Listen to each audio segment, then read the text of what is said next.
ನಮಸ್ಕಾರ ವೀಕ್ಷಕರೇ, welcome to ನಮಸ್ತೆ ಇಂಡಿಯಾ ಕುಕಿಂಗ್ ಚಾನಲ್. ಇವತ್ತು ನಮ್ಮ ಚಾನಲ್ನಲ್ಲಿ ಕಪ್ಪು ಎಳ್ಳನ್ನು ಉಪಯೋಗಿಸಿ ಸಿಹಿ ಕಡುಬು ಅಥವಾ ಮೋದಕ ಮಾಡೋದು ಹೇಗೆ ಅನ್ನೋದನ್ನು ನೋಡೋಣ.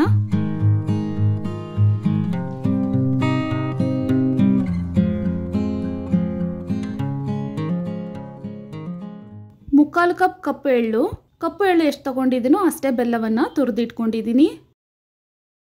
ಎಳ್ಳನ್ನು ಒಂದು ಬೌಲ್ನಲ್ಲಿ ಹಾಕ್ತಾ ಇದ್ದೀನಿ. ಮೊದಲಿಗೆ ಎಳ್ಳನ್ನು ಕ್ಲೀನ್ ಮಾಡಬೇಕು. ಇದರಲ್ಲಿ ನೀರನ್ನು ಹಾಕ್ತಾ ಇದ್ದೀನಿ. ಇದನ್ನು ಈ ರೀತಿ ಜಾಲಿಸಿ ಫಿಲ್ಟರ್ ಮಾಡಿನೇ ಕ್ಲೀನ್ ಮಾಡೋಕ್ಕಾಗತ್ತೆ.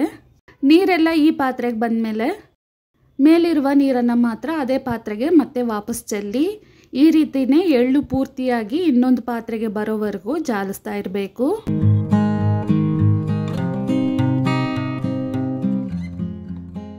ಕೊನೆಯದಾಗಿ ಉಳಿದಿರುವ ಎಳ್ಳಲ್ಲಿ ನೀರನ್ನು ಹಾಕಿ ಈ ರೀತಿ ಜಾಲಿಸ್ತಾ ಇದ್ದೀನಿ.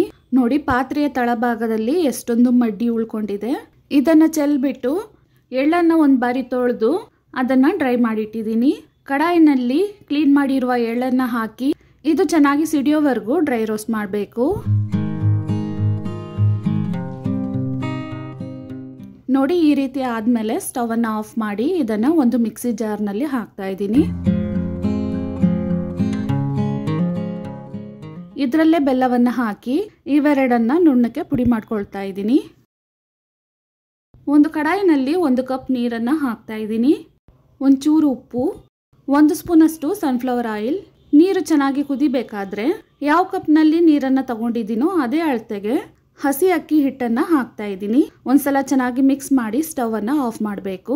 1 ಕಪ್ ಅಕ್ಕಿ ಹಿಟ್ಟಿಗೆ 1 ಕಪ್ ನೀರಿನ ಅಳತೆ ಕರೆಕ್ಟ್ ಆಗಿರುತ್ತೆ. ತಟ್ಟೆಯನ್ನು ಹಾಕಿ ಮುಚ್ಚಿಟ್ಟು ಇದನ್ನು 1-2 ನಿಮಿಷ ಹಾಗೇನೆ ಇಡಬೇಕು. ಹಿಟ್ಟು ಸ್ವಲ್ಪ ಬಿಸಿ ಇರಬೇಕಾದ್ರೇನೆ 1 ಕಪ್ಪಿಂದ ಚೆನ್ನಾಗಿ ನಾದ್ಕೊಳ್ತಾ ಇದ್ದೀನಿ. ಹಿಟ್ಟು ಸ್ವಲ್ಪ ಬೆಚ್ಚಗಾದ್ಮೇಲೆ ಅದನ್ನು ಒಂದು ತಟ್ಟೆಗೆ ಬದಲಾಯಿಸಿ ಕೈಯಿಂದ ಚೆನ್ನಾಗಿ ಮಿಕ್ಸ್ ಮಾಡ್ತಾ ಇದ್ದೀನಿ.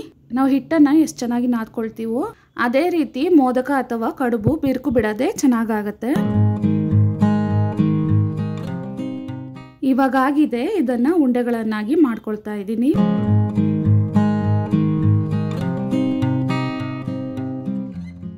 ಕೈಯಿಂದ ತಟ್ಟಿನೂ ಶೇಪನ್ನು ಮಾಡ್ಕೊಬಹುದು. ಇಲ್ಲ ತುಂಬಾನೇ ತೆಳುವಾಗಿ ಬೇಕಂದ್ರೆ ಲಟ್ಟಿಸಿನೂ ಇದನ್ನ ತೆಳ್ಳಕ್ಕೆ ಮಾಡ್ಕೊಬಹುದು. ಹಿಟ್ಟನ್ನ ಲಟ್ಟಿಸ್ಬೇಕಾದ್ರೆ ಬಿರ್ಕುಲ್ ಬಿಟ್ರೆ ಮತ್ತೆ ಅದನ್ನ ನಾದ್ಕೊಂಡು ಉಂಡೆ ಮಾಡಿ ಮತ್ತೆ ತಟ್ಟಬಹುದು. ಹಿಟ್ಟನ್ನ ಈ ರೀತಿ ಲಟ್ಸಾದ್ಮೇಲೆ ಕರ್ಜಿಕಾಯಿ ಮೋಲ್ಡ್ನಲ್ಲಿ ಇದನ್ನ ಇಟ್ಟು ಮಧ್ಯದಲ್ಲಿ ಎಳ್ಳು ಹೂರಣ ಇಡ್ತಾ ಇದ್ದೀನಿ.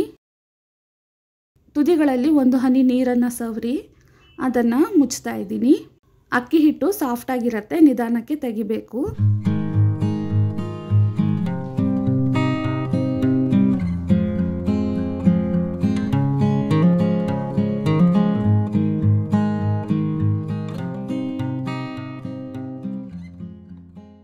ಇದೇ ರೀತಿ ಪೂರ್ತಿ ಹಿಟ್ಟಲ್ಲೂ ಮಾಡ್ಕೊಬೇಕು.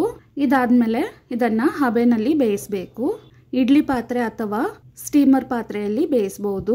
ಪಾತ್ರೆಯಲ್ಲಿ 1-2 ಹನಿ ಎಣ್ಣೆಯನ್ನು ಸವರಿದ್ದೀನಿ. ಇದಾದ್ಮೇಲೆ ಮೋದಕವನ್ನು ಇಟ್ಟು 5-7 ನಿಮಿಷದವರೆಗೂ ಬೇಯಿಸಬೇಕು. ಇವಾಗ ಆಗಿದೆ, ಇದನ್ನ ತೆಗೆಯೋಣ. ತುಂಬಾನೇ ಸುಲಭವಾದ ಮತ್ತು ಮೃದುವಾದ ಕಪ್ಪು ಎಳ್ಳಿನ ಮೋದಕ ಅಥವಾ ಸಿಹಿ ಕಡುಬು ರೆಡಿಯಾಗಿದೆ. ವೀಕ್ಷಕರೇ, ಈ ವಿಡಿಯೋ ನಿಮಗೆ ಇಷ್ಟ ಆಗಿದ್ದರೆ ನಮ್ಮ ಚಾನಲನ್ನು ಲೈಕ್ ಮತ್ತು ಸಬ್ಸ್ಕ್ರೈಬ್ ಮಾಡಿ.